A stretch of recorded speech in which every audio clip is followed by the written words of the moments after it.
The Elephant and the Ants, a tale of friendship and mutual help. In the heart of a sprawling jungle lived a gentle elephant named Eli. He was enormous, with gray skin that wrinkled like the bark of ancient trees and large ears that flapped like the sails of a boat. Although Eli was big and strong, he had a tender heart and always tried to be careful when walking through the jungle.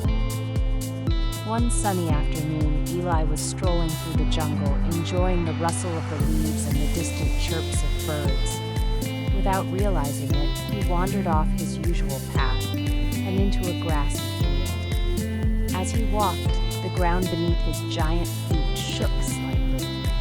Suddenly, Eli heard a tiny chorus of voices beneath him. He stopped, confused, and looked down. To his horror, he saw that he had stumbled onto an ant colony. The ants' home, tiny tunnels and hills they had worked so hard to build, was now flattened by his massive footprints. "Oh no," Eli exclaimed, his heart sinking. "I'm so sorry, I didn't see your home. I didn't mean to destroy it." The ants, tiny but full of spirit, came rushing out of their remaining tunnels. At first, they were startled by the giant who had unknowingly disrupted their colony, but they quickly noticed the sorrowful expression on Eli's face. The leader of the ants, a wise ant named Alfie, approached the elephant. "Don't worry, Mr. Elephant," Alfie said kindly. "We know you didn't mean to harm us. Accidents happen." Eli bent down, his enormous ears drooping. "But I feel awful. I've ruined your home. How can I make it up to you?" Alfie looked around thoughtfully. "We're not upset, but perhaps we can help each other. You're so big and strong, and the jungle is so wide. It's hard for you to know where you're stepping." Eli nodded sadly. "That's true. I don't want to hurt anyone, but I can't see what's below me." Alfie smiled up at the giant elephant.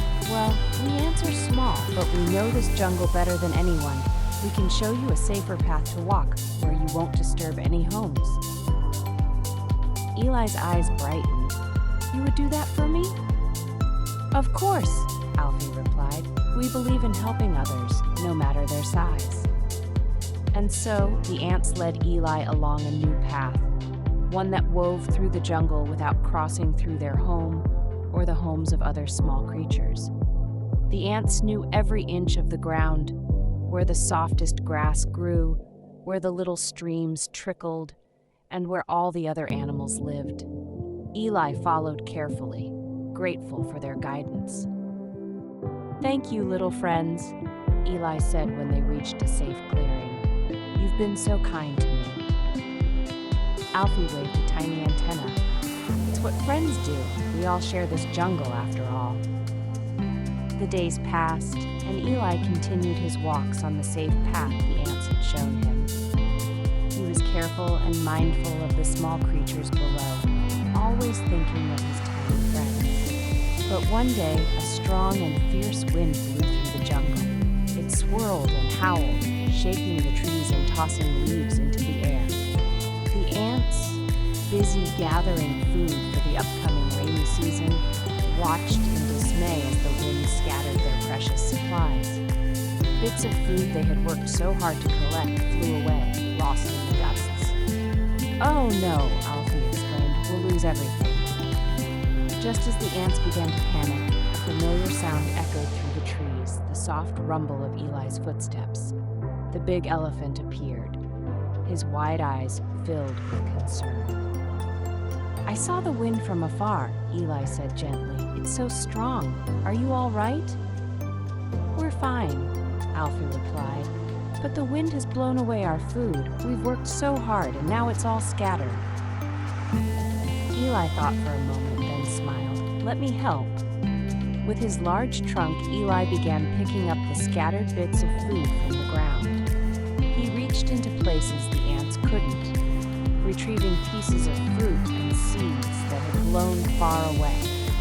The ants, amazed by how much Eli could carry, worked together gathering the smaller pieces. Together they collected every bit of food, piling it safely near the ants' home. By the time the wind had died down, the ants had more food than they had before, all thanks to Eli's help. "Thank you, Eli," Alfie said, his tiny voice filled with gratitude. "We never could have gathered everything without you." Eli smiled warmly, his enormous trunk gently lifting Alfie onto his back. "And I couldn't have found my way without you and your friends. Big or small, everyone can help in their own way." From that day on, Eli and the ants became the closest of friends.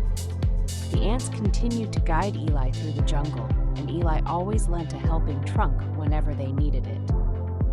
The jungle animals learned that no matter how big or small, everyone had something valuable to offer. Big or small, everyone can help in their own way.